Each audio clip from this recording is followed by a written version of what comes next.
یا ربی بالمصطفیٰ بلغ مقاصدنا واغفر لنا ما مضى يا واسع الكرم مولا صلی وسلم دائما ابدا علی حبیبک خیر الخلق کلہم۔ اپنی گفتگو کا آغاز علی المرتضیٰ شیر خدا رضی اللہ تعالیٰ عنہ سے کرتے ہیں۔ اللہ فرماتے ہیں محمد میرے رسول ہیں، سورہ حجر فرماتے ہیں والذین معہ، اور جو ان کے ساتھی ہیں۔ اللہ فرماتے ہیں اشداء علی الکفار، کفار کے ساتھ وہ سخت ہیں لیکن رحماء بینہم، آپس میں بڑے رحیم و کریم ہیں۔ کفار کے لیے کوئی نرم گوشہ کے دل کے اندر نہیں ہے۔ اور اگلی جو اللہ نے صفت فرمائی کہ آپ جب بھی ان کو دیکھیں گے وہ یا رکوع میں دیکھیں گے یا سجدے میں دیکھیں گے، یہ ان کے اوصاف ہے۔ اچھا، بات قابل غور ہے، اللہ تعالیٰ ان کی تحسین فرما رہے ہیں کہ یہ میرے نبی کے ساتھی ہیں، اور پھر ایک صفت یہ بتائی کہ وہ اکثر حالت سجدہ اور حالت رکوع میں نظر آتے ہیں۔ انہیں نسبت مصطفیٰ کریم علیہ السلام میسر تھی، نمازوں میں کمی کوتاہی ہو جاتی تو صحابیت کی نسبت ہی کافی تھی، بہت کافی تھی، لیکن اس کے باوجود انہوں نے کبھی عبادت سے اغماض نہیں کیا، ہمیشہ توجہ کے ساتھ عبادت جو ہے۔ اور ہمارا یہ حال ہے کہ نزدیک ہی نہیں جاتے نماز کے، اور جاتے ہیں تو غفلت کے ساتھ جاتے ہیں۔ چند ایک باتیں کر کے میں اپنے موضوع کو سوئچ کر لوں گا۔ رسول کریم علیہ السلام نے ارشاد فرمایا اول من صلی مع النبی علی، نبی کریم علیہ السلام کے ساتھ سب سے پہلے نماز ادا کرنے والے علی المرتضیٰ شیر خدا، سب سے پہلے۔ دوسری حدیث انس بن مالک راوی ہے، بعثت النبی یوم الاثنین، نبی کریم علیہ السلام نے پیر والے دن اعلان نبوت فرمایا، بلکہ اظہار نبوت فرمایا آپ نے۔ وصلی علی یوم الثلاثہ، اور تیسرے دن آپ نے جب نماز یا نوافل پڑھے، نماز نازل نہیں ہوئی تھی، حکم نہیں آیا تھا نماز کا، نوافل آپ غار حرا میں بھی نوافل ادا فرماتے تھے، تو آپ نے اس وقت شیر خدا کی عمر 9 سال تھی، 9 سال کی عمر تھی۔ اگلی حدیث تھی قول النبی علیہ السلام ان اللہ امرنی، اللہ نے مجھے حکم دیا ہے۔ اچھا، خاتون جنت کے رشتے کے لیے صدیق اکبر بھی خواہش مند تھے، عمر فاروق بھی خواہش مند تھے، اور دل میں خیال لیے بیٹھے تھے، اور کئی دفعہ آپ سے استفسار بھی کیا، لیکن آپ نے جواب نہیں دیا اور آپ منتظر تھے۔ پھر آپ نے فرمایا ان اللہ امرنی، مجھے اللہ نے حکم دیا ان ازوج فاطمہ بنت ختیجہ، کہ میں فاطمہ بنت ختیجہ الکبریٰ کا نکاح من علی بن ابی طالب، کہ علی بن ابی طالب کے ساتھ کر دوں۔ تو علی المرتضیٰ شیر خدا کا جو نکاح ہوا وہ بھی اللہ کے حکم سے ہوا تھا، وہ بھی سلیکشن اللہ تعالیٰ کی تھی۔ اور جب آپ نے بیت اللہ کے اندر بت توڑے تھے اور آپ کے ہاتھ میں چھڑی تھی، تو آپ چھڑی سے بت گراتے اور فرماتے جاء الحق وزہق الباطل ان الباطل کان زہوقا، حق آ گیا اور باطل چلا گیا، بے شک باطل کو مٹنا ہے، اور انشاءاللہ باطل مٹ کے رہے گا، اس میں کوئی شک نہیں، اسلام غالب آ کے رہے گا۔ کندھوں پر سوار تھے علی المرتضیٰ شیر خدا، بعض بت بہت بلند تھے، بلندی پر تھے، تو آپ نے فرمایا کہ علی آپ میرے کندھوں پر آ جائیے۔ تو شیر خدا نبی کے کندھوں پر سوار تھے اور بت گرا رہے تھے، ساتھ باقی خلفاء راشد وہ بھی تھے، ثلاثہ جو تھے، صحابہ بھی تھے۔ ایسے چلتے چلتے پوچھ لیا کہ شکستی کی اصنام میں آپ کو بڑا اعزاز ملا، کیسا محسوس ہوا؟ رسول کریم علیہ السلام کے کندھوں پر بیٹھ کے کیسا فیل ہوا؟ آپ فرماتے ہیں یخیل الیہ انی لو شئت لنلت افق السماء، فرماتے ہیں مجھے یوں لگ رہا تھا کہ یہ آسمان میں اتنے قریب آ گیا، اگر میں نے ہاتھ بڑھایا تو میں آسمان کو پکڑ لوں گا، یہ آسمان میں اتنے قریب آ گیا تھا، یہ میں نے اپنے آپ کو اتنی بلندی پر دیکھا۔ ظاہر ہے شان کس کے تھے، اور آپ فرماتے ہیں کہ ذکر علی یعنی عبادت، اور کہ علی کا ذکر کرنا بھی عبادت ہے۔ جب بھی لشکر روانہ ہوتا غزوہ کے لیے آپ تشریف لے جاتے تو ہمیشہ دعا کیا کرتے تھے کہ اللہم لا تمتنی حتی ترین علیہ، یا اللہ مجھے اس وقت تک موت نہ دینا جب تک مجھے علی کا چہرہ نہ دکھا رہے۔ یعنی ہمیشہ تمنا رہتی تھی کہ اگر میرا آخری وقت آ بھی جائے تو علی المرتضیٰ شیر خدا میرے ساتھ ہو، ہمیشہ دعا کیا کرتے تھے۔ اور سلمان بن عبداللہ اپنے دادا سے روایت کرتے ہیں، میں بغیر کسی ایلیبریشن کے بات کو بڑھاتا چلا جا رہا ہوں، ایک تو خود لیٹ ہو گیا ہوں اور اوپر سے اگلا موضوع لے کے چلنا تھی، آپ سے کئی باتیں کریں گے عیسیٰ کے حوالے سے، کئی مسائل کے حوالے سے۔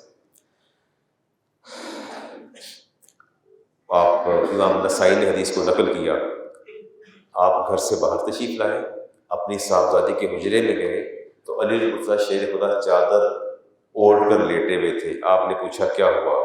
عرض کیا یا رسول اللہ طبیعت ٹھیک نہیں، بخار آ گیا مجھے۔ آپ نے کپڑا مجھ پر واپس ڈال دیا اور جماعت کروانے اندر تشریف لے گئے مسجد نبی میں، ساتھ ساتھ حجرے ساتھ ساتھ ہیں۔ اچھا ٹھیک ہے، تو آپ واپس آئے اور شیر خدا سے کہا کہ یہ کپڑا اوپر چادر اتار دیجیے۔ آپ نے چادر اتار دی، پھر آپ نے کہا یا رسول اللہ میں تو بالکل ٹھیک ہوں، لگتا ہے بخار ایک دم چلا گیا، میری طبیعت سنبھل گئی۔ پھر آپ نے جو بات فرمایا ما سألت ربی شیئا فی صلاتی الا اعطانی، میں نے اپنے رب سے نماز کے اندر جو بھی چیز مانگی ہے میرے رب نے مجھے عطا فرما دی۔ وما سألت شیئا الا سألت لک، علی ایک اور بات یاد رکھنا، کبھی ایسا نہیں ہوا کہ میں نے نماز میں اپنی ذات کی دعا مانگی ہو اور آپ کے لیے نہ مانگی، جو میں اپنے لیے مانگتا ہوں وہ بھی آپ کے لیے مانگتا ہوں۔ الا انہ قیل لی لا نبی بعدی، لیکن مجھے ایک پیغام دیا گیا کہ ہم آپ کی ہر دعا کو قبول کرتے ہیں لیکن آپ کے بعد نبی کوئی نہیں، آپ کے بعد نبی کوئی نہیں۔ اگلی حدیث دیکھتے ہیں، یہ کوئی شاید یاد ہے آپ کو جب مدینہ میں آ کے آپ نے مباحثات کا رشتہ قائم کیا تھا، بھائی بھائی بنائے تھے۔ اصل میں یہ ان ہستیوں کا ذکر تو ویسے بھی عبادت ہے اور کفارۃ الذنوب ہے، ذکر الصالحین کفارۃ للذنوب۔ نبی کریم علیہ السلام نے فرمایا کہ نیک لوگوں کا ذکر کرنا بھی گناہوں کا کفارہ ہوتا ہے۔ تو میں اس ایک تو بڑی عظیم ہستی ہے اور دوسرا ظاہراً کا ذکر کرنا گناہوں کا کفارہ ہے۔ تو آپ سب کو جب بھائی بھائی بنا لیا تو آپ پھر رونے لگے، آنکھوں میں آنسو آ گیا، پوچھا یا رسول اللہ اخیت بین اصحابی کا، سارے صحابہ کو ساتھیوں کو بھائی بھائی بنا دیا، ولم تواخی بین و بین احد، مجھے کسی کے ساتھ بھی بھائی نہیں بنایا۔ اتنے صحابہ میں کوئی نظر نہیں آیا کہ جس کی میں لائق ہوتا مجھے اس کا بھائی بناتے، میں تنہا رہ گیا، مجھے نہیں بھائی بنایا۔ فقال النبی علیہ السلام انت اخی فی الدنیا والآخرہ، کہ آپ میرے بھائی ہیں، دنیا میں بھی ہیں اور آخرت میں بھی میرے بھائی ہیں۔ اگلی بات آپ نے فرمائی لا یدعیہا احد بعد ذالک بعدک الا کذاب، آج کے بعد کوئی یہ کہے کہ میں اللہ کے رسول کا بھائی ہوں تو سب سے بڑا کذاب اور جھوٹا ہے۔ ہم نے دنیا میں بھی آپ کو اپنا بھائی قرار دیا اور آخرت میں بھی آپ ہمارے بھائی ہیں۔ یہ اعزاز اللہ تبارک و تعالیٰ نے آپ کو عطا فرمایا۔ میں دیکھتا ہوں کہ ایک دو حدیث مجھے اور مل جائیں۔ سید عائشہ صدیقہ طیبہ طاہرہ نے عرض کیا تھا کہ اپنے والد گرامی سے کہ آپ ہر وقت جو ہے جب بھی علی المرتضیٰ شیر خدا آتے ہیں آپ ان کو مسلسل ٹک ٹکی باندھ کے دیکھتے ہیں۔ تو آپ نے فرمایا کہ اس کی وجہ یہ ہے کہ میرے نبی نے فرمایا تھا کہ علی کے چہرے کو دیکھنا بھی عبادت ہے، تو میں اس لیے علی المرتضیٰ کے چہرے کو دیکھتا رہتا ہوں۔ علی المرتضیٰ شیر خدا سے پوچھا گیا کہ آپ کا علم بڑے کمال پر ہے، عروج پر ہے آپ کا علم، آپ کی فقاہت، آپ کی وزڈم، آپ کی دانائی، کیا وجہ ہے؟ تو فرماتے ہیں کہ اس وجہ اعزاز کا سبب جو ہے بما ھذا لعاب رسول اللہ زکا، جب میں پیدا ہوا تو نبی پاک دوسروں کو گھٹی دیتے تھے کھجور کے ساتھ، تحنیک فرماتے تھے، لیکن مجھے گھٹی انہوں نے اپنے لعاب سے دی۔ تو فرماتے ہیں کہ میرے علم کی بنیادی وجہ بھی یہی ہے۔ اور عمر فاروق فرمایا کرتے تھے نعوذ باللہ من ان اعیش فی قوم لست فیہم یا ابا الحسن، کہ ابا الحسن، اے حسن کے والد، میں خدا کی پناہ چاہتا ہوں کہ میں اس قوم کے اندر رہوں جس قوم کے اندر آپ موجود نہ ہوں، اللہ مجھے موت دے دے۔ اور پھر فرماتے لا ابقانی اللہ بعدک، میں عمر دعا مانگتا ہوں یا اللہ مجھے علی سے پہلے موت دے دینا، علی کے بغیر میں دنیا میں رہنا نہیں چاہتا۔ یہ ان کی باہمی محبت تھی جتنی بھی دیکھیں. اور آپ ایک اور مقام پر فرمایا عاجزت النساء ان تلد مثل علی ابن ابی طالب، فرمایا قیامت تک مائیں عاجز ہو جائیں گی لیکن علی المرتضیٰ جیسا بیٹا جنم نہیں دے سکیں گی. یہ فرماتے کون؟ عمر فاروق. اور فرماتے لولا علی لہلک عمر، فرماتے اگر علی نہ ہوتے تو عمر ہلاک ہو جاتے، عمر برباد ہو جاتے، ختم ہو جاتے. آپ فرماتے سید عائشہ فرماتی ہیں علی اعلم الناس بالسنہ، نبی کریم علیہ السلام کی سنت کے سب سے زیادہ علم رکھنے والے علی المرتضیٰ شیر خدا تھے، اکثر کہا کرتے تھے. اور فرماتے اقدا امتی علی، اور قضا کے فیصلے کرنے والوں میں علی ہمیشہ سر فہرست ہیں. اور یہ بڑی مزے کی بات ہے، قضا کا فیصلہ ہوتا ہے کسی کی حیات کا فیصلہ کرنا، سزائے موت دینا، اسے قضا کا فیصلہ کہتے ہیں.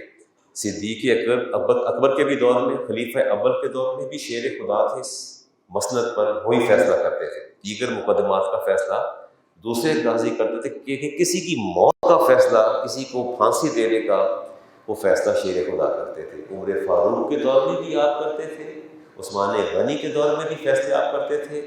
اپنے دور میں تو خیر آپ خود موجود تو تھے، اور ظاہر ہے اسی سے اندازہ لگا دیجئے کہ آپ کتنی بڑی مسند پہ جو تھے اور جو آپ پر اعتبار اور اعتماد کر رہے تھے، اس کی میں تو بندہ کہہ بھی نہیں سکتا. میں یہ حدیث لے رہا ہوں جی ابن عساکر کی. سید ہمارے سامنے بیٹھ کے لوگ ہمارے دوستوں کی برائی کرتے ہیں، ہم خاموشی سے سن لیتے ہیں. اور کبھی میں کہہ دوں نا کہ بھی جن کے بارے میں یہ بات کر رہے تھے ان کے تو آپ کے مراسم بہت اچھے ہیں، اور آپ کے سامنے وہ آپ کے دوست کا گلہ کر رہے تھے. وہ کہتے نہیں یار میں کی کہاں جا رہا ہے، کردہ پیسے لے کے لگا رہے تو آپ میں کی کہہ رہا ہوں. کیوں نہیں کہنا، کیوں نہیں کہنا قمر صاحب؟ اگر میرے سامنے کوئی آپ کی برائی کرے، وسیم کی کرے، عمران صاحب کے وسیم بیٹھے بیٹھے ہیں، یاد ہے افتخار صاحب ہے، تو میں خاموش بیٹھا رہوں؟ نہیں، خاموش نہیں بیٹھنا، بات کرنی چاہیے، روک دینا چاہیے. سیدنا عمر فاروق کے سامنے کسی نے بڑے ہلکے اور عامیانہ انداز میں علی آپ تشریف فرماتے ہیں مسجد نبوی کے اندر، اور بیٹھے بھی روضہ رسول کے سامنے بیٹھے تھے، تو کسی نے علی المرتضیٰ شیر خدا کے بارے میں کوئی ایسی ہلکی بات کہہ دی، کم تر درجے کی بات. آپ نے اس کا بازو پکڑا، ادھر سنیے گا. فرماتے ہیں تعریف صاحب حاضر قبری، فرمائے صاحب ایک مزار کو جانتے ہو کون ہے؟ فرمایا میں بتاؤں، ہوا محمد ابن عبداللہ ابن عبد المطلب. جانتے کون ہے؟ یہ محمد ابن عبداللہ ابن عبد المطلب ہے. جانتے ہو صاحب مزار کو؟ اشارہ کیا. اور فرمایا کہ اگلی بات جو تم نے کہی اس کو بھی سن لو. فرمایا کہ علی ابن ابی طالب بن عبد المطلب، اور علی المرتضیٰ شیر خدا یہ نجیب الطرفین تھے، ماں بھی ہاشمی تھی، باپ بھی ہاشمی تھے. یہ بھی اعزاز حاصل ہے، ماں بھی ہاشمی تھی اور باپ بھی ہاشمی تھے. تو فرمایا کہ وہ علی ابن ابی طالب ابن عبد المطلب ہیں، یہ محمد بن عبداللہ بن عبد المطلب ہیں. زبان کھولو گے دوبارہ، فرمایا دوبارہ تو زبان. فرمایا فلا تذکر علی الا بخیر، میں تمہیں حکم دیتا ہوں کہ آج کے بعد تمہاری زبان پر جب بھی ذکر شیر خدا آئے تو خیر کے ساتھ آئے، اس کے بغیر میں پھر تمہارا اکاؤنٹ میں خود سیٹل کروں گا. جی اللہ تعالیٰ جی بات بڑی اچھی فرماتے ہیں. علی المرتضیٰ شیر خدا کبھی کبھار لوگوں کے مالی کیفیات کو دیکھ کے شاید دل میں کبھی تذبذب پیدا ہوتا ہو. آپ نے فرمایا ردینا قسمت الجبار فینا، کہ میں اللہ کی تقسیم پر راضی ہو گیا. لنا علم وللجہال مال، اللہ نے مجھے علم عطا فرما دیا، اور جو بے علم ہے اللہ نے انہیں مال عطا فرما دیا. میں اللہ کی تقسیم پر راضی ہوں. آئیے ہم بھی کہیں کہ ردینا قسمت الجبار فینا، اللہ نے جو تقسیم کی ہے ہم اس تقسیم پر راضی ہیں. ہے راضی؟ تو کہیے الحمدللہ، الحمدللہ اللہ کی تقسیم پر راضی ہے. میں نہیں چاہتا کہ میں عمران صاحب کی جگہ پر بیٹھ جاؤں، میں نہیں چاہتا افتخار صاحب کی جیسی گاڑی میرے پاس آ جائے، میں نہیں چاہتا وسیم صاحب کا کاروبار میرے پاس آ جائے. اب کتنے لوگ بیٹھے ہیں، شاید میں اگر اس طرف توجہ دیتا تو اب تک میں ہلاک ہو چکا ہوتا، لیکن نہیں، میں جہاں ہوں بالکل ٹھیک ہوں، اور میں اللہ کی تقسیم پر راضی ہوں. آپ بھی اللہ کی تقسیم پر راضی رہا کریں، کبھی سوچا بھی نہ کرتے. اثار کیا ہوتا ہے جی؟ اثار اور قربانی، قربانی اور چیز ہے، اثار کسے کہتے ہیں؟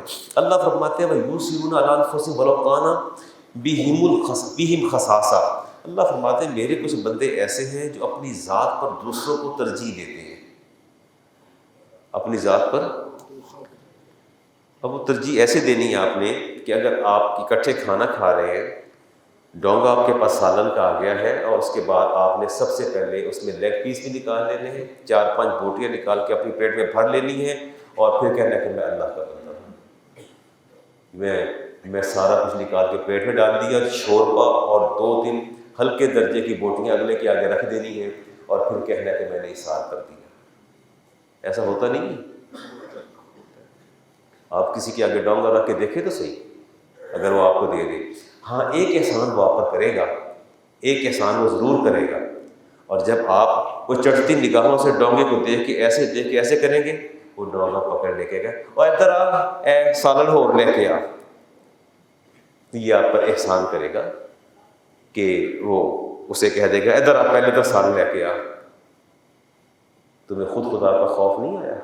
تمہیں اللہ سے ڈر نہیں لگا؟ اللہ فرماتے ہیں وَيُؤْثِرُونَ عَلَىٰ أَنفُسِهِمْ وَلَوْ كَانَ بِهِمْ خَصَاصَةٌ، خود کتنی ہی تکلیف میں کیوں نہ ہو وہ اپنی ذات پر دوسروں کو پریفر کرتے ہیں، اپنی ذات پر دوسروں کو نہیں تو آپ خود شوربہ ڈال لیں نا، بوٹیاں اس کے آگے کر لیں، ایسا کیوں نہیں کرتے؟ ہاں مَا سُئِلَ النَّبِيُّ عَنْ شَيْءٍ قَطُّ فَقَالَ لَا، کہتے ہیں کہ ایسا آج تک نہیں ہوا کہ نبی کریم علیہ السلام سے کسی نے سوال کیا ہو اور آپ نے نہ فرما دی۔ یہاں تک ہوتا تھا کچھ نہیں بھی ہوتا تھا تو قرض پکڑ کے دے دیتے تھے، آپ وہ عطا فرماتے تھے، نہ نہیں فرماتے تھے، ہمیشہ اس چیز کا آپ خاص خیال رکھتے تھے اور کبھی نہ نہیں کرتے، ہمیشہ آپ نے کوشش کی۔ یہ دیکھتے ہیں جی ایک حدیث لیتے ہیں، امام بخاری کی حدیث ہے جی، راوی میں دیکھتا ہوں مجھے اگر نظر آ جائے تو میں نے انصاری صحابی اور ایک شخص آیا، ہاں امام بخاری نے جابر بن عبداللہ اس حدیث کے راوی ہیں، 5687 لوگوں کے اندر اظہار کا جذبہ کیسا تھا۔ شخص کہتے ہیں یا رسول اللہ میں نے کھانا کھانا ہے، مجھے بھوک لگی ہے، میری 2 دن سے نہیں کھایا، آپ نے اپنی زوجہ کے ہاں پیغام بھیجا، تو وہ گھر سے جواب پتہ کیا آیا؟ انس بن مالک کا چھوٹے سے تھے، کہتے یا رسول اللہ اماں کہتی ہیں ما عندی شیء الا ماء، فرماتی گھر میں پانی کے سوا کچھ بھی نہیں، گھر میں پانی کے سوا۔ یہ کس کا جواب تھا؟ ام المومنین کا، ایک کا جواب تھا۔ آپ نے دوسرے گھر بھیجا، فرمایا ان کے گھر جاؤ، ان سے پوچھ کے آؤ۔ حدیث پاک میں آتا ہے ہر گھر سے جواب آیا، حتیٰ کلہن مثل ذالک، ہر گھر سے یہی جواب آیا، گھر میں صرف پانی ہے، گھر میں صرف کیا ہے؟ کھانا نہیں ہے۔ تو آپ اللہ کا شکر ادا نہیں کرتے؟ اور یہ جو آپ کی دسترخوان آراستہ اور مزین ہوتے ہیں، دہی بھلے، دہی پکوڑے، پھلکیاں، فروٹ چاٹ، کریم چاٹ، اور ٹیم کا جوس، اور کوئی جامع شیریں اور دودھ سوڈا، اور نہ جانے کیا کیا ہے، بس نہیں چلتا، آنکھیں بند کریں اللہ تعالیٰ اتنا بڑا پیٹ دے دے، پورا دسترخوان یا دنوں ڈھیر لے، بس نہیں چلتا نا۔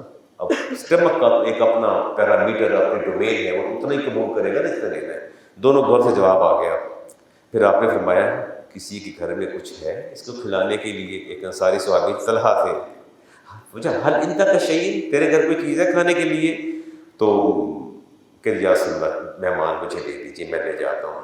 طلحہ گھر چلے گئے اور اپنی زوجہ سے کہا کہ حل انتا کی شیء، کوئی ہے گھر کھانے کی چیز؟ کہتی لا الا قوت الصبیان، بس تھوڑا سا کھانا پڑا ہے، بچوں کے لیے رکھا ہے، چھوٹے چھوٹے بچوں کے لیے میں نے کھانا رکھا ہے۔ قالا فعلیہم بشیء، تو آج میں تمہیں حکم دیتا ہوں کہ تم بچوں کا دل بہلاؤ گی، کھانا نہیں دو گی، بچوں کا دل بہلاؤ، کھانا نہیں دو گی۔ فَإِذَا دَخَلَ ضَيْفُنَا، اور جب ہمارے مہمان آئیں گے، فَأَطْفِ السِّرَاجَ، تم نے چراغ کو ٹھیک کرتے، اس کی لو کو بہتر کرتے اس کو بجھا دینا ہے۔ وَأَرِيهِ أَنَا نَاكُلُ، اور ہم یوں پوز کریں گے کہ ہم میاں بیوی بھی ساتھ کھا رہے ہیں یا میں بھی کھا رہا ہوں، انا ناکلو، ہم نے بھی کھایا ہے، اور بیوی نے چراغ بجھا دیا۔ یہ میں آپ کو کوئی کہانی سنا رہا ہوں، میں حدیث سنا رہا ہوں۔ حدیث کس کی ہے؟ امام بخاری کی ہے۔ حدیث کا نمبر کیا ہے؟ 5687، اور راوی ہے جابر بن عبداللہ۔ ٹھیک ہو گیا جی؟ خیر وہ کھانے کا وقت ختم ہوا، بچے روتے رہے، وہ طویل حدیث آتی ہے، کچھ نہ ہوا۔ صبح جب فلما اصبح غدا علی النبی علیہ السلام، صبح جب نبی پاک کی بارگاہ میں حاضر ہوئے، قد عجب اللہ من دیکھا، فرمایا کمال ہے طلحہ، اللہ تو تمہاری مہمان نوازی بڑی پسند آئی ہے۔ صحابہ بیٹھے تھے، کوئی بات ہوئی نہیں سرے سے، نہ انہوں نے بات کی، نہ نبی پاک نے پوچھا کہ رات مہمان بھیجا کیا بنا تھا مہمان کا، نہ آپ نے پوچھا نہ ہم نے پوچھا۔ آپ مخاطب ہوئے، فرمایا کہ رات اللہ نے تمہاری مہمان نوازی کو بہت زیادہ پسند فرمایا ہے۔ نہ اللہ بے خبر ہے، نہ اللہ کا رسول بے خبر ہے، آپ ایثار کرتے ہیں، آپ اللہ کی راہ پہ خرچ کرتے ہیں، اللہ تعالیٰ جانتا ہے اور زیادہ عطا فرماتا ہے۔ اور شیر خدا، ہمارے گھر مہمان آئے تو ہم خوش ہو جاتے ہیں، چلیے میں سب پر یقین کر لیتا ہوں، ہم سب خوش ہو جاتے ہیں، مہمان آئے تو ہم سب کیا ہو جاتے ہیں، خوش ہو جاتے ہیں۔ ابھی مرتضیٰ شیر خدا رو رہے تھے جی، اور پوچھا آپ سے کیا بات ہے، ما یوکی کا کس چیز نے رلایا، فقال لم یاتینی ضیف منذ 7 ایام، فرماتے 7 دن ہو گئے کوئی مہمان ہی نہیں آیا میرے گھر میں، 7 دن مہمان نہیں، اللہ ناراض ہے مجھ سے، کوئی اللہ کا بندہ مہمان بن کے میرے پاس ہی ہے۔ وَأَخَافُ أَن يَكُونَ اللَّهُ تَعَالَىٰ قَدْ أَهَانَنِي، مجھے تو اب یہ خوف پیدا ہو گیا ہے کہ اللہ تبارک و تعالیٰ کہیں مجھ سے ناراض تو نہیں ہے کہ میرے گھر میں مہمان کوئی نہیں آیا۔ چلے اب آپ سے بات کرتا ہوں، آپ مہمان کے آنے سے خوش ہوتے ہیں؟ نہیں ہوتے تو اب ہوں گے؟ اس کا مطلب ہے شیر خدا کے نزدیک مہمانوں کا نہ آنا گھر میں اللہ کی ناراضگی کا سبب ہے۔ کوئی نہ بھی آئے نا تو کسی نیک بندے کو بلا لیا کریں، کسی اچھے دوست کو، ساتھی کو، نیک کو بلائیں۔ اللہ کے رسول نے منع فرمایا کہ میں تمہیں حکم دیتا ہوں کہ تمہاری دہلیزیں عبور کر کے تمہارے دسترخوانوں پر جو لوگ آ کے تمہارا رزق کھائیں وہ نیک ہونے چاہیے۔ وہ کیا ہونے چاہیے؟ نیک ہونے چاہیے۔ تو یہ کوشش کیا کریں۔ اگلی بات دیکھتے ہیں، وہ آپ نے سنا ہوگا واقعہ، کوئی سری پائے تھے بکری کے، ایک صحابی نے دوسرے کے یہاں بھیجے، اس نے کہا جی میرے تو 2 ہی بچے ہیں، اس کے 5 بچے ہیں، وہ کسی نے یاد ہے اس کے بچے کھا لیں گے، اس نے آگے بھیج دیا، اس نے آگے بھیج دیا، حتیٰ تداولہ 7 ابیات، 7 گھروں میں وہ سری پائے گئے، وراجع الی الاول، اور لوٹ کے کس کے پاس آ گئے؟ پہلے والے کے پاس آ گئے۔ جس کے پاس جاتے تھے وہ اگلے کو بھیج دیتا تھا، اگلے کو بھیج دیتا تھا۔ اگلی میں حدیث دے رہا ہوں جی، امام حسین رضی اللہ تعالیٰ عنہ، یہ حر بن کثیر الکندی اپنے والد سے روایت کرتے ہیں کہ میں مسجد سے نکلا تو امام حسین نے میرا ہاتھ تھام لیا، تو فرمایا کہ میرے ساتھ آ جاؤ، میرے ساتھ چلو۔ فرماتے میں ساتھ چل پڑا، اپنے سسرال تشریف لائے، بنو تنیم آپ کا سسرال تھا، وہاں تشریف لائے، اور تشریف لا کے فرمایا اندر آ جاؤ، تو جگہ بنائی آپ کے لیے، تو کہ میں اندر کیسے آ جاؤں، تو آپ نے فرمایا آ جاؤ۔ کہ فقال علی ان لا ندخرک، فرمایا دیکھو تم نے بالکل اجتناب نہیں کرنا اور میں بھی بھیجا، تم نے تکلف نہیں کرنا اور میں بھی اجتناب نہیں کرنا۔ رسمی کلمات سے میں ہمیشہ اریٹیٹ ہوتا ہوں۔ آپ رسمی کلمات پسند کرتے ہیں؟ نہیں تو میں آپ کے گھر آؤں، مجھے دل چاہ رہا کچھ کھانے کو یا پینے کو، تو مجھے کیا کہنا چاہیے؟ آپ کے خیال میں کیا کہنا چاہیے؟ نہیں تو وہ تو کہیں گے مولانا بڑے بے حیا ہے، وہ تو منہ سے مانگ رہے ہیں کھانے کے لیے، کیسی عدیم الحیائی ہے۔ ویسے آپ کیا سمجھتے ہیں؟ آپ کو کہہ دینا چاہیے، اگر میں پوچھتا ہوں کہ میں آپ کے ہاں، تو کہتے ہیں علامہ صاحب کیا لیں گے آپ؟ کہ مشروب لیں گے، چائے لیں گے، کوئی کولڈ ڈرنک لیں گے، یا کچھ کھانے کی طلب ہے، یا دیکھیں کوئی لائٹ کی چیز، تو مجھے کیا کہیں؟ نہیں اللہ کا شکر ہے میں کروں کھا کے آیا، میرا پیٹ بھر ہے۔ جھوٹ بولے چلا جا رہا ہوں، جھوٹ بولے چلا جا رہا ہوں۔ رسالت امام علیہ السلام تشریف لائے، ہاتھ میں پیالہ تھا، فرمایا اسما آپ کھائیں گی؟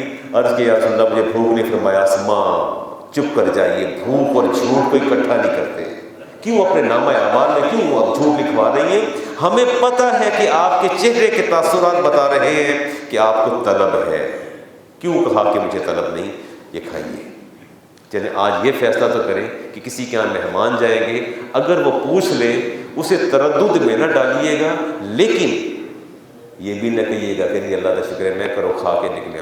5:30 پونے 6 بجے آئیں گے نا تو میں کہہ دوں گا جی کیا کھانا کھائیں گے یا کچھ؟ ارے مجھے کرو کھانا کھا کے آئے، تو میں کہ یہ کون سا وقت ہے جو آپ کھانا کھا کے آئیں گے؟ بلا وجہ یہ ہے گناہ بے لذت. یہ کیا ہے گناہ بے لذت؟ نہیں کہنا جو ہے مانگ لیا کریں، کہہ جی دے دیں.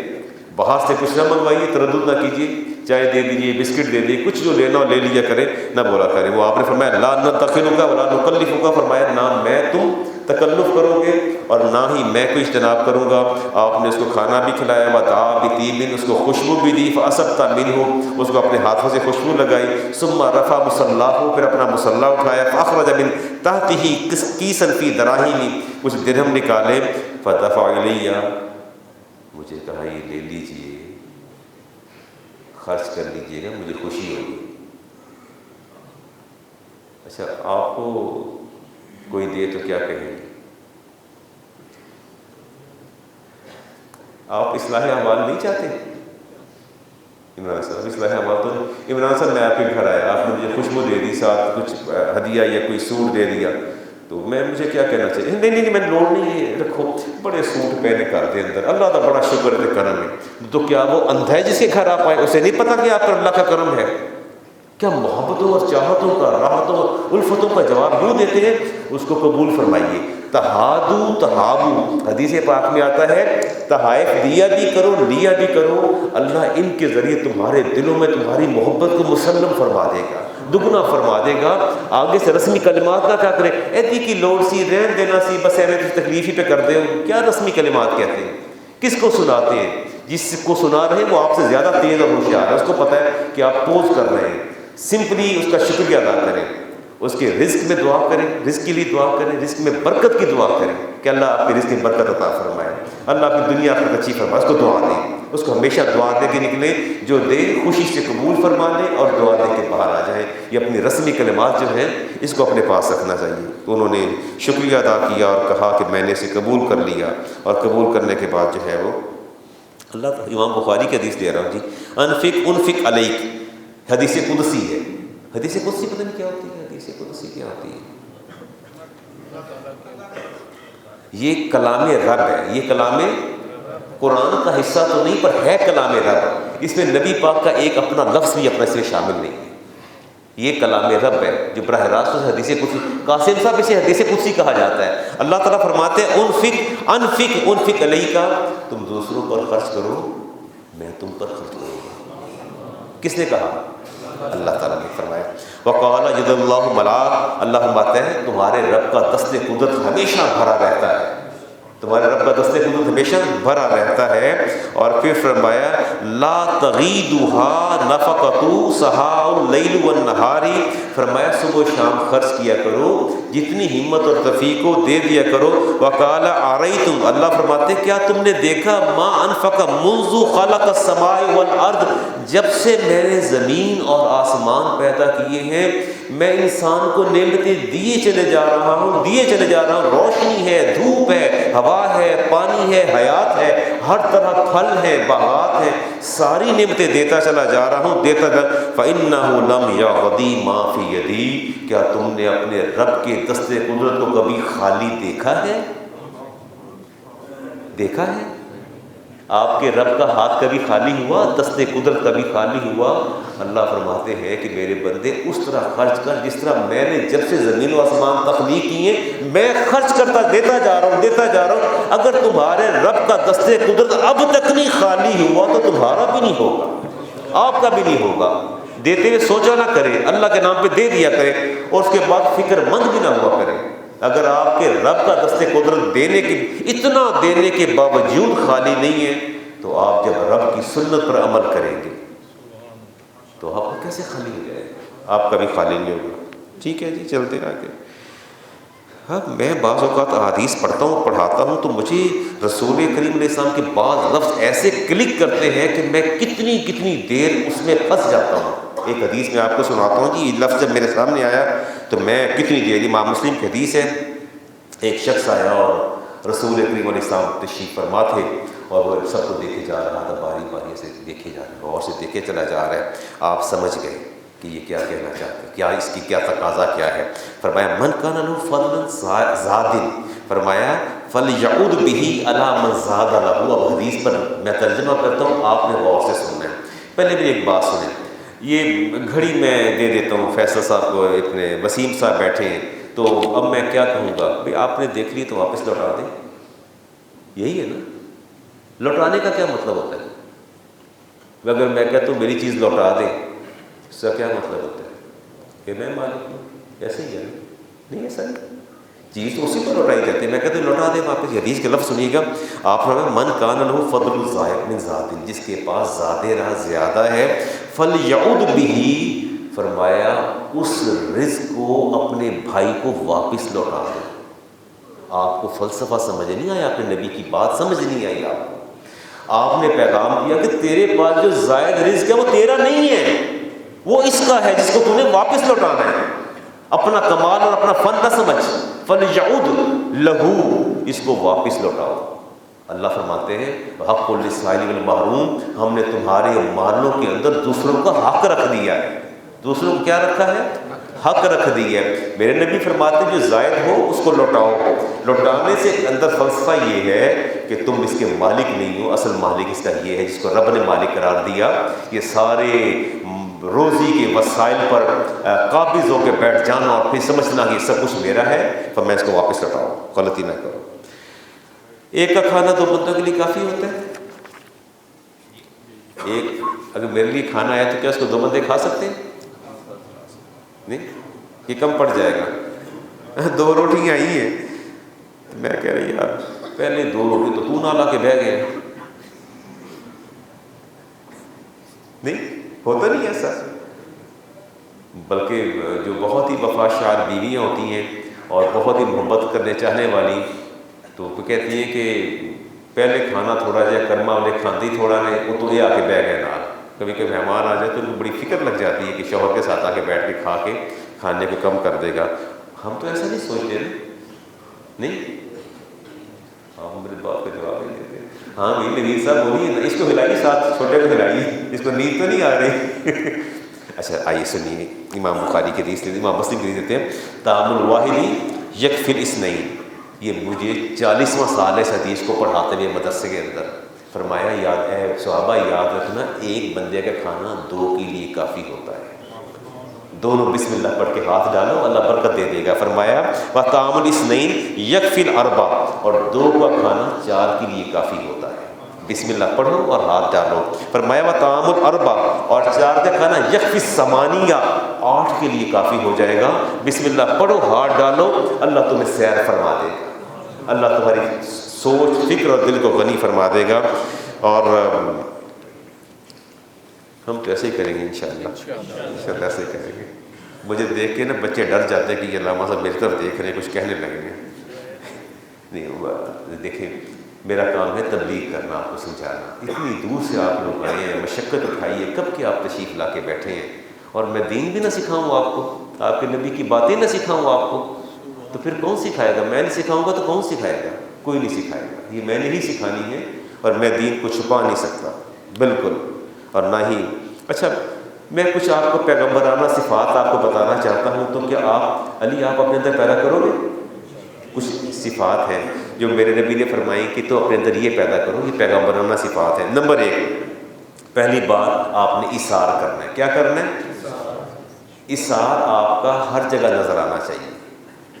کھانا کھل کے شادی پہ لوگ جھپٹ پڑے, ٹوٹ پڑے, جیسے اقوام غیر مسلمانوں پر ٹوٹتی ہیں, اس طرح ٹوٹ پڑے کھانے پر. جسٹ اسٹے اسائڈ, رکے رہیں, آگے چلے جائیں.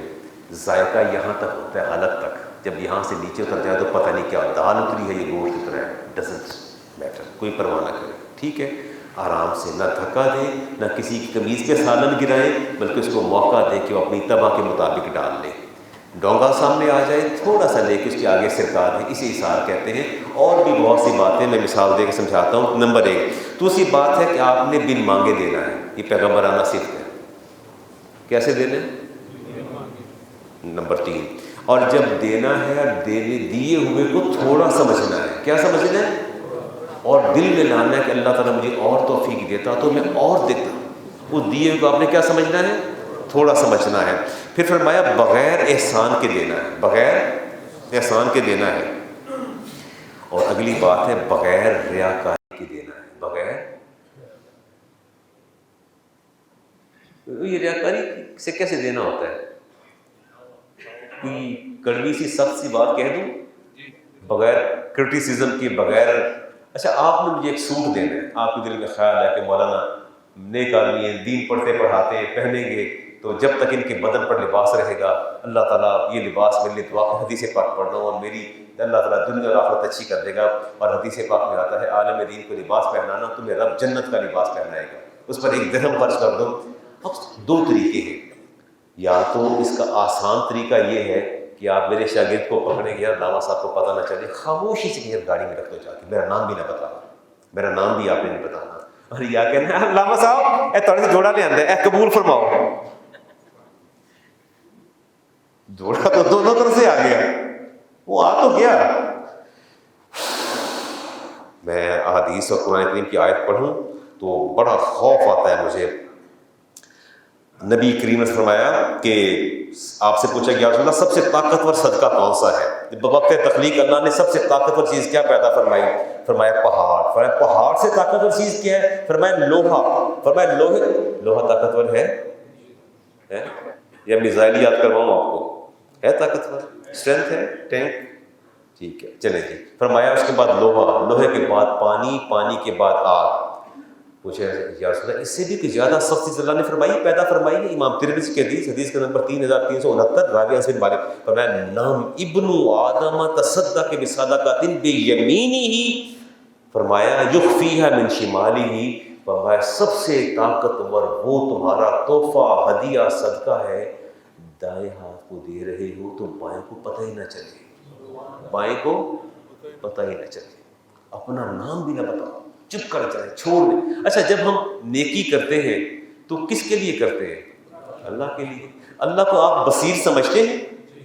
اگر آپ مجھے نہ بتائیں یا کسی کو نہ بتائیں کہ فلاں نے دیا ہے تو کیا سمجھتے ہیں اللہ تعالیٰ بصیر ہے بصیر؟ تو پھر آپ اگر نہیں بتائیں گے تو اللہ کو پتہ نہیں چلے گا؟ چلے تو پھر آپ نے کیا فیصلہ کیا؟ خاموشی۔ ان الصدقات، امام ترمذی کی حدیث، لا تطفئ غضب الرب، فرمایا چپ کر کے تحفے بھی دیا کرو، صدقے بھی دیا کرو، یہ تمہارے رب کے غضب کی آگ کو بجھا دیتا ہے، رب کے غضب کی آگ کو بجھا دیتا ہے۔ اگلی بات میں تدفع عن میتۃ السوء، اور دوسرا یہ کام یہ کرتا ہے کہ تمہاری بری موت کو یہ مٹا دیتا ہے، اللہ تمہیں اچھی موت عطا فرماتا ہے۔ یہ پھر دوبارہ اثار پر بات کریں گے انشاءاللہ، اگلے جمعے کو کر لیں یا جمعہ الوداع کو کر لیں، کہ کروں گا بات دوبارہ چونکہ ابھی بہت ناکافی ہے۔ تو اب آپ نے کیا کرنا ہے؟ چھپ چھپا کے دیں گے، خاموشی سے دیں گے؟ میں تو کہتا ہوں ایک بات اگر کڑوی نہ لگے تو کیا ایسا ممکن ہے کہ بیگمات سے بھی چھپا لیا جائے؟ جہاں سے زیادہ ایڈورٹیزمنٹ کا اندیشہ ہو وہاں سے چیز کو چھپا لیا کرے۔ آپ کیا سمجھتے ہیں کہ ایکسیپشن از آلویز دیئر، کہ خواتین جو ہے وہ، میں نے کبھی اپنے معاملات اپنی بیگم کو نہیں بتایا، کبھی نیور، کس کو دیتا ہوں کس کو نہیں دیتا، کون مجھے دیتا ہے کون نہیں دیتا، ڈزنٹ میٹر، بھی نہیں بتایا۔ بتانے سے کیا آپ کی خرابی ہوتی ہے؟ کچھ آپ بھی بتا دیا کریں کہ روزے میں مجھے بلوانا ہے، ہونٹوں نکلی کوٹھوں چلی، ٹھیک ہے، کوشش کیا کریں گھر میں بھی چیزیں ڈسکس نہ کیا کریں، ایسی باتیں گھر، کیونکہ وہ پتہ کیا ہے آپ کا اسٹیمنا اور ہے، آپ کی فکر اور سوچ اور ہے، تو خواتین کا مزاج مختلف ہوتا ہے، وہ نیکی کا پرچار کرنا چاہتی ہیں، حسن ظن رکھتا ہے، وہ آپ کی نیکی کا پرچار کریں گی، اگرچہ وہ نیکی کا پرچار کر رہی ہیں، کس کو جا کے الٹ پڑتا ہے اللہ تعالیٰ کی ذات بہتر جانتی ہے۔ اعتکاف کب شروع ہوگا؟ واہ سبحان اللہ جی، کیا بات ہے، ماشاء اللہ۔ اور اعتکاف کا مطلب کیا ہوتا ہے؟ عقوف کہتے ہیں ٹھہرنے کو۔ 2-3 احادیث پڑھتا ہوں جی۔ رسول کریم صلی اللہ علیہ وسلم نے ارشاد فرمایا، ہاں جو بندہ اعتکاف بیٹھتا ہے، جعل بینہ و بین النار ثلاث خنادق، فرمایا اس کے اور جہنم کے درمیان 3 خندقوں کا فاصلہ ہوتا ہے، ابعد مما بین الخافقین، اور پھر آپ نے فرمایا کہ ایک خندق کی مسافت جو ہے زمین و آسمان کی مسافت کے برابر ہے۔ اللہ توفیق دے ہمیں اعتکاف پر بیٹھنے کی۔ اور دوسری حدیث ابن ماجہ کی، فی المعتکف وہو یکتف ذنوبا، جو بندہ اعتکاف پر بیٹھتا ہے گناہوں سے رک جاتا ہے، اور یجرہ من الحسنات کعامل الحسنات کلیہا، اللہ فرماتا ہے کہ جو یہ نیکیاں نہیں کر رہا نا وہ بھی اس کے دامن میں لکھ دو، وہ بھی لکھ دو۔ پوچھا یا رسول اللہ کون سی نیکیاں؟ فرمایا وہ مریض کی عیادت کے لیے نہیں جا سکتا، وہ جنازے میں نہیں جا سکتا، کسی اور جگہ شریک نہیں ہو سکتا، کسی خوشی غمی میں نہیں جا سکتا، اپنے معاملات کو نہیں دیکھ سکتا۔ اللہ فرماتے ہیں کہ بس جو کچھ یہ نہیں کر رہا وہ نیکیاں بھی اس کے نامہ اعمال میں لکھ دو، اگر یہ باہر ہوتا تو وہ کرتا۔ فرمایا وہ بھی لکھ دو، اگر نہیں بھی نیکیاں کی تو اس کو بھی لکھ دو۔ اور ظاہر ہے یہ اعتکاف جو ہے یہ تو دل میں ہو یاد تیری، گوشہ تنہائی ہو، پھر تو خلوت میں بھی عجب انجمن آرائی ہو، یاد ہو مصطفیٰ کریم علیہ السلام کی۔ کیسے ہیں آپ نے ابھی نا یہ جمعہ ادا فرما کے جلدی نکل جانا ہے، حفیظ صاحب کہیں ہوں گے، ان کے پاس آپ کا کارڈ ہوگا اعتکاف کا نا، تو پھر لے لیا آپ نے کارڈ۔ بس آپ کوشش کیجیے گا کہ معانقہ فرما کے جلدی نکل جائیے گا، چونکہ وہاں 2000 سے بندہ زیادہ اعتکاف بیٹھتا ہے، اور اس میں یہ ہے کہ وہاں چیک اینڈ بیلنس اور سیکیورٹی ہوتی ہے، آپ بھی ایک ایک چیز چیک کریں گے داتا دربار۔ میں نے ان سے کہہ تو دیا ہے، پروٹوکول دے دیں گے آپ کو نہیں کچھ کریں گے، تو میں دوبارہ بھی کال کر دوں گا، تو آپ جو ہے وہ اطمینان سے جائیے گا، لیکن اننیسیسری ڈیلے نہ کیجیے گا، کیونکہ آپ نے مغرب سے پہلے اعتکاف میں تشریف فرما ہونا ہے۔ اور بندہ تنہائی میں بیٹھا اور رب کی یاد اور رب کے رسول کی یاد ہو، اور بندے کو کیا چاہیے جی؟ اللہ تعالیٰ ہمیں بھی اعتکاف کرنے کی توفیق عطا فرمائے جی۔ رسالت مآب علیہ السلام ہر سال اعتکاف بیٹھتے تھے، کوئی سال جب مدینہ تشریف لائے آخری 10 دن، لیکن حدیث پاک میں آتا ہے فَإِذَا كَانَ أَرْبَعًا وَعِشْرِينَ لَمْ يُزَكَّ غَمَدًا، اور آپ آخری عشرے میں اپنا بستر لپیٹ دیتے تھے، فراشہ، آپ اپنے بستر کو کیا کرتے تھے؟ بستر پر تشریف لے کے جاتے ہی نہیں تھے، خود بھی جاگتے تھے، اپنے بچوں کو بھی جگاتے تھے، ام الحق کو بھی جگاتے تھے، جاگو اور اللہ کی عبادت کرو، جاگو اور اللہ کی عبادت کرو۔ ٹھیک ہو گیا جی؟ میں اس پہ اعتکاف پہ جو متقفین ہوں گے ان کے ساتھ بات کروں گا۔ آخری جو آپ کی حیات کا آخری سال تھا، رسالت مآب علیہ السلام نے جو ہے وہ اپنا 20 دن کا اعتکاف فرمایا تھا، بلکہ آپ کی ازواج مطہرات بھی اعتکاف فرماتی تھیں، ہماری مائیں بھی اعتکاف کرتی تھیں، اور آپ نے ارشاد فرمایا وَمَنِ اعْتَكَفَ عَشْرًا فی رمضان، جس نے رمضان کے آخری عشرے میں اعتکاف کیا، کان حجتین وعمرتین، اللہ تعالیٰ اسے 2 حج اور 2 عمروں کا ثواب عطا فرما دیتا ہے۔ اللہ تعالیٰ مجھے بھی توفیق عطا فرمائے، آپ کو بھی توفیق عطا فرمائے۔ اچھا، وہ تھوڑی تھوڑی باتیں کرتے چلے جاتے ہیں، آہستہ آہستہ دیکھتے چلے جاتے ہیں، کیا پتہ دوبارہ سوئچ کر جاؤں میں ادھر۔ لیلۃ القدر، شب قدر، یہ 27ویں کو ہوگی، 27ویں کو لیلۃ القدر شب قدر ہے، اور آپ بھی اسی دن عبادت کریں گے، اور نہ آپ نے 29 کو کرنی ہے، نہ آپ نے 30 کو کرنی ہے، نہ آخری لیلہ کو کرنی ہے، نہیں؟ آپ کے نزدیک کب ہے؟ کیا آپ کیا سمجھتے ہیں؟ تو کیا ایسا تو نہیں کہ جو کچھ آپ مجھے فرما رہے ہیں آپ کی فکر اور آپ کا دل اور آپ کی زبان ہم آہنگ نہ ہو؟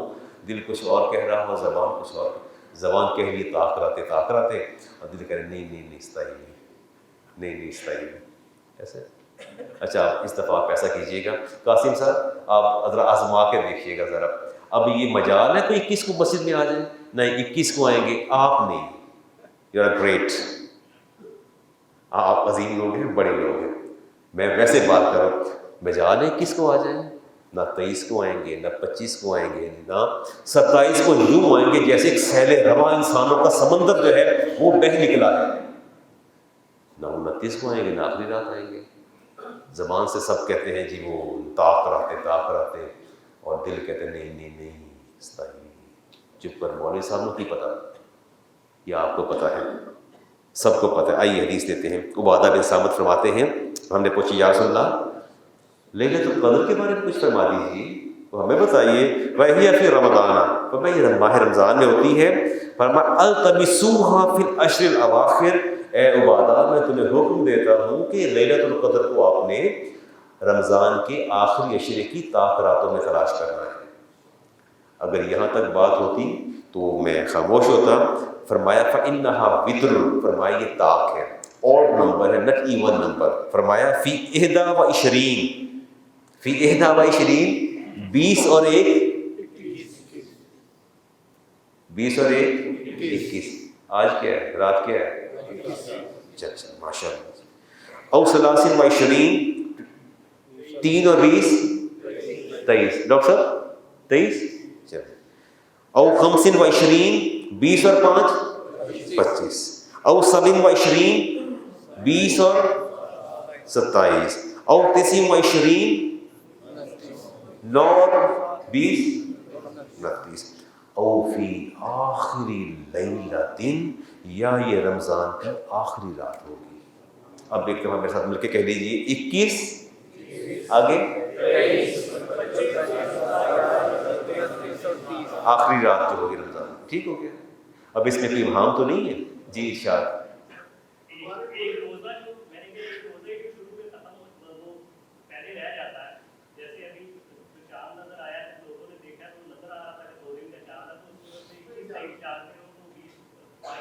اچھا وہ میں عرض کرتا ہوں نا، آپ نے فرمایا کہ ہم نے چاند دیکھا تو چاند اپنی عمر سے زیادہ لگا، ایک آدھ دن اس کی عمر ہمیں بڑھتی نظر آئی، لیکن گورنمنٹ نے اسٹیٹ نے اناؤنس کیا کہ بھی چاند جو ہے شاید آج نظر آیا، یا انہوں نے یعنی یوں آپ اس کو یوں کہہ رہے ہیں کہ عامیانہ الفاظ میں ایک روزہ حکومت کھا گئی. یہ ڈو یو وانٹ ٹو سی دس ایسے؟ جی اچھا اگر میرے پاس کوئی صاحب آئے اور کہے کہ علامہ صاحب وہ میرا نکاح ہوا تھا تو میں نے ڈائیورس کر دیا ہے تو اس کی عدت، تو میں کہہ دوں گا اگر میں عالم دین ہوں اور مفتی ہوں سو کالڈ، اگر میں کہتا ہوں ہاں اس کی عدت ہے، وہ جا کے عدت پوری کرواتا ہے، وہ کرتی، اور خاتون عدت پوری کرتی ہے. اچانک قرآن کریم کی آیت سامنے آ جاتی ہے کہ نکاح کیا، میں رات درس میں پڑھ رہا تھا، شاید کوئی تھا میرے پاس درس میں نے رات آیات پڑھی کہ اگر بیوی کو نہیں چھوا نکاح کے بعد ڈائیورس ہو گیا تو اس کی عدت نہیں ہے، رات میں نے پڑھا. اب یہ بوجھ کس پر ہے؟ یہ اس کا ذمہ دار کون ہے؟ عالم دین. اگر گورنمنٹ اسٹیٹ ریاست اناؤنس کرتی ہے then state is responsible for that, we are not responsible for that. ہم اس کے رسپانسبل نہیں ہیں، ہم ذمہ دار نہیں ہیں، ہم تو اللہ کے بندے ہیں. اللہ نے حکم دیا کہ اولو الامر کا اطاعت کرو. اولو الامر کہتے ہیں جو آپ کے باب بست و کشاد ہوتے ہیں، ان کی اطاعت کرو. انہوں نے کہا روزہ ہے تو ہم نے سن لیا، ہم نے 1.5 اینٹ کی مسجد کھڑی نہیں کی. اگر خیبر پختونخوا KPK والے، ان کے مفتیان نے، ان کے اسٹیٹ نے ڈکلیئر کر دیا just we are abide by the announcement of the state, ہم اس کے پابند ہیں. انہوں نے کہہ دیا چاند نظر آ گیا تو آ گیا. انفرادی طور پر ہم کوئی قدم نہیں اٹھائیں گے. ہم ریاست کی یکجہتی کو، ہم اس کی رٹ کو چیلنج نہیں کریں گے، ہم اس کے مطابق ہی کریں گے. ٹھیک ہو کیا چیز؟ یس کھایا جاتا ہے but how can you detect? Yes just بالکل سنیے. اچھا اب مسئلہ پتہ کیا ہے؟ مسئلہ یہ ہے کہ اس میں 2 پہلو میں لیتا ہوں. جنہوں نے KPK والوں نے کہا کہ یہ چاند نظر آ گیا، رمضان شروع ہو گیا، ہم نے کہا نہیں نظر آیا. سعودی عرب میں مطالعے کہتے ہیں ہاریزن، جہاں سے سورج اور چاند آپ کے طلوع ہوتے ہیں، مطالعے کا اعتبار کیا جاتا ہے. ہر کنٹری کا ڈفرینٹ ہوتا ہے. لوگ سعودی عرب میں جاتے ہیں، وہاں روزے ان کے پورے ہو جاتے ہیں، عید کر کے آتے ہیں، یہاں پھر روزہ ہوتا ہے، پھر وہ روزہ رکھتے ہیں. سم ٹائم یہاں سے جاتے ہیں، وہاں عید ہو جاتی ہے، ایک روزہ کم ہو جاتا ہے، 28 رکھ پاتے ہیں. تو ہم یہ کہتے ہیں، ہم سے مراد ہمارا جو مفتیان ہے، علماء یہ کہتے ہیں کہ اگر قرآن کریم میں اللہ فرماتے ہیں کہ اگر ماہ رمضان ہو تو تم اس میں روزے رکھو، اور اگر عید ہے تو ان لوگوں کے ساتھ عید مناؤ. روزہ کم پڑ گیا ہے تو عید کے اگلے دن روزہ رکھ کے اپنے روزہ پورا کر لیں، زیادہ ہو گئے تو نفلی ہو جائے. اچھا اب سوال یہ ہے کہ میں اور آپ تو محتاج ہیں لیلۃ القدر کے، بخشش کے لیے، نجات کے لیے. کوئی اللہ تعالیٰ کو تو نہیں ایسا مسئلہ آپ کی بخشنے کے لیے کہ آپ افتخار صاحب اگر عبادت کریں لیلۃ القدر میں تو بخشے جائیں گے، یا اس کے علاوہ بھی وہ رحیم اور کریم ہے، وہ پھر بھی بخش سکتا ہے جب چاہے گا؟ تو ہمیں اللہ کی بخشش پہ بھروسہ ہے. اے مالک یہ ہمارے اعمال تو تجھے راضی کرنے کے لیے، لیکن بخشش تیرے کرم سے ہے، بخشش تیرے فضل سے ہے. اس پر بڑی حدیث ابھی پڑھنا شروع کروں گا، بولنا شروع کروں گا تو 3 بج جائیں گے. یہ بات یاد رکھیے گا. اللہ تعالیٰ کے حبیب نے فرمایا کہ تمہاری نمازیں تمہارے منہ پر رب مارے گا، تمہارے روزے تمہارے منہ پر مارے گا. سب کچھ جن کے اندر ریاکاری، دکھاوا ہوگا، خلوص خوشی فضولی ہوگا. بات یہ ہے کہ نہ نمازوں کا اعتبار ہے، نہ عبادتوں کا اعتبار ہے، کسی چیز کا اعتبار نہیں. اعتبار ہے تو اپنے رب کے فضل اور کرم کا ہے، اور اسی کے ہم طلبگار ہیں. تو میں اپنے بھائی سے کہوں گا، میں یہ کہوں گا کہ اگر وہ ڈفرینس آ جاتا ہے طاق راتوں میں اور جفت راتوں میں ایون اور آڈ نمبر کا فرق پڑ جاتا ہے، اس کی فکر نہ کریں کہ مالک یہ طاق ہے، یہ جفت ہے، تجھ سے بہتر کوئی نہیں جانتا۔ وہ چاہے تو جفت میں ایون نمبر میں اتنا قبولیت کا آپ کو سندیشہ دے دے کہ ایسی سینکڑوں طاقرات اس کا جو ہے وہ ازالہ اس کا مداوع نہ کر سکے۔ تو اس لیے میں سمجھتا ہوں کہ آپ اس میں نہ کیا کریں۔ چلیں ایک چھوٹا سا نقطہ اور بتا دیتے ہیں کہ بہت مصروف ہوتے ہیں لوگ، اور اگر سالات عبادت نہ کر سکے تو پھر کیا کرنا چاہیے؟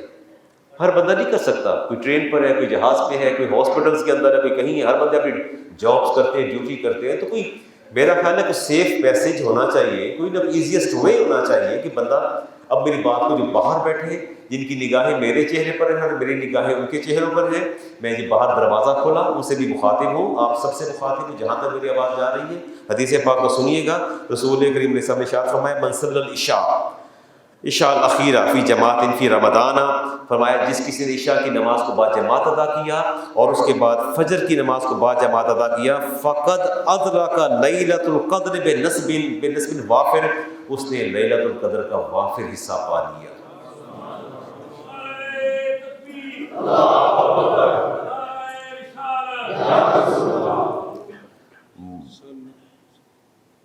اگر مسجد میں جماعت مس ہو جائے تو ہم کیا کریں گے؟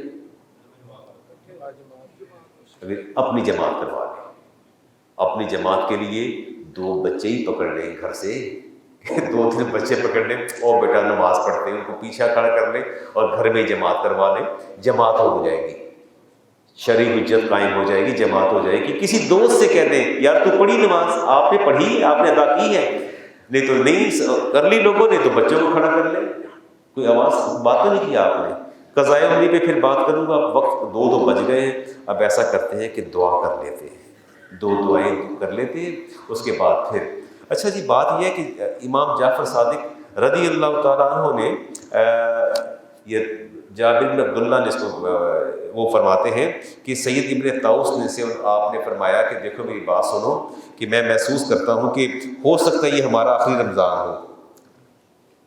یہ بھی ہو سکتا ہے، اور از اٹ امپاسبل؟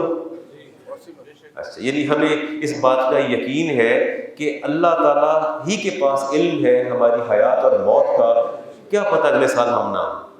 یہی بات کس نے کہی؟ امام جعفر صادق۔ آپ فرماتے ہیں کہ ممکن ہے یہ رات ہماری جو ہے، اب ابن ابی طاؤس سے آپ نے کہا یہ ماہ سیام ہمارا آخری ماہ رمضان ہو اور اگلا رمضان ہمیں میسر لائے، اور میں ایک دعا تمہیں اپنے خانوادے سے اہل بیت اطہار کی ایک دعا تمہیں سکھا دیتا ہوں، اللہ تعالیٰ اگر اگلا رمضان یا تو اگلا رمضان عطا فرما دے گا یا پھر بخشش فرما دے گا۔ میری بات سمجھے نا، دونوں میں سے اللہ تعالیٰ ایک کرم فرمائے گا، یا تو کرم فرمائے گا ہمیں زندہ رکھے گا، ہمیں اگلا رمضان مل جائے گا، اور اگر اس کے لوح پر یہ لکھ لیا گیا ہے کہ ہم نے ہماری ماں کے پیٹ میں کہ ہم نے نہیں رہنا، تو اللہ تبارک و تعالیٰ پھر ہماری بخشش فرما دے گا۔ دعا میں پڑھ دیتا ہوں، آپ آمین فرما دیجیے گا، ٹھیک ہو گیا جی؟ بسم اللہ الرحمن الرحیم۔ اللہم لا تجعلہ آخر العہد من صیامنا، یا اللہ اس ماہ سیام کو ہمارا آخری ماہ سیام نہ بنانا، آمین۔ ایاہ فإن جعلتہ فاجعلنی مرحوما، اور یا اللہ یہ اگر ہمارا آخری ماہ سیام ہے تو ہمیں اس ماہ سیام میں اپنی سب سے زیادہ رحمتوں کا مستحق بنا دینا، ولا تجعلنی محروما، اور یا اللہ ہمیں اپنی رحمتوں سے محروم نہ رکھنا، آمین۔ بجاہ نبی حسین ایک دعا اور پڑھ لیں، اجازت دیں گے مجھے؟ یہ مائک چھوڑ دوں، ایک کر لیں۔ یہ توبوا الی اللہ جمیعا، اللہ ہمارے سارے مل کے میرے سامنے توبہ کیا کرو، مل کے دعا مانگا کرو۔ بس دعا کے ساتھ میں اپنی گفتگو ختم کر لوں گا جی۔ یہ دعا ہے جی بڑی زبردست ہے، میں ترجمہ بھی کرتا چلا جاتا ہوں، مانگتا بھی جاتا ہوں۔ رسول کریم کے سامنے جب ہجرت کی مکہ سے، اور مکہ کی آپ نے مضافات کو چھوڑا تو رک کے باہر آپ نے جو دعا مانگی تھی، بڑی کمپریہنسو دعا ہے، شاید زندگی میں کوئی آپ کو نہ بتا سکے، نہ سنا سکے، نہ پڑھا سکے۔ یہ ایسے مواقع بڑے کم آتے ہیں، ماہ سیام ہے اور جمعے کا دن ہے، اور وہ دعا مانگیں گے جو میرے نبی نے ہجرت کرتے مانگی تھی۔ آئیے وہ دعا سنتے بھی ہیں، آمین بھی کہتے ہیں۔ اگر اللہ نے اپنے نبی کی دعا کو رد نہیں کیا تو اپنے نبی کے وسیلہ سے ہماری دعا کو بھی رد نہیں فرمائے گا انشاءاللہ۔ ہاں فرمایا اللہم اعنی علی حول الدنیا، یا اللہ یہ دنیا کی ہول خطرناکیوں سے مجھے پناہ عطا فرما دے، وبوائک الدہر یا اللہ زمانے کی ستم ظریفیوں سے مجھے پناہ عطا فرما دے، ومصائب اللیالی والایامی یا اللہ رات اور دن کی مصیبتوں سے مجھے نجات عطا فرما دے، اللہم بارک لی فیما رزقتنی یا اللہ جو رزق مجھے دیا سے برکت پیدا فرما دینا، وَلَكَ فَذَلَّلْنِي یا اللہ مجھے عاجزی کی توفیق عطا فرما دے، وَإِلَيْكَ رَبِّ فَحَبِّبْنِي یا اللہ مجھے اپنا محبوب بنا لے، رب مستضعفین اے غریبوں کے کمزوروں کے رب، وانت ربی آپ میرے بھی رب ہیں، اعوذ بک من زوال نعمتک یا اللہ میں تیری پناہ مانگتا ہوں کہ جو تو نے نعمتیں عطا فرمائی ہیں یا اللہ یہ نعمتوں کو مجھ سے زائل نہ کرنا، مجھے محروم نہ کرنا، فجاءتی نقمتک یا اللہ میں تیرے غضب سے پناہ چاہتا ہوں جو اچانک بندوں پر اتر آتا ہے، وتحول عافیتک یا اللہ میں تیری سلامتی کی طرف رخ کرتا ہوں، لکل اتبع عندی خیر مستطاعت یا اللہ تیری رضا میرے نزدیک ہر چیز سے زیادہ عزیز ہے، لا حول ولا قوت الا باللہ، ہر خیر کی طاقت اللہ کے پاس ہے اور ہر شر سے پناہ دینا بھی اللہ کے پاس ہے۔ آج ہم نے وہ دعا مانگی کہ میرے نبی نے خود مانگی اور وقت ہجرت مانگی، اللہ تعالیٰ اپنے نبی کے تصدق سے ہماری دعاؤں کو قبول فرما لے۔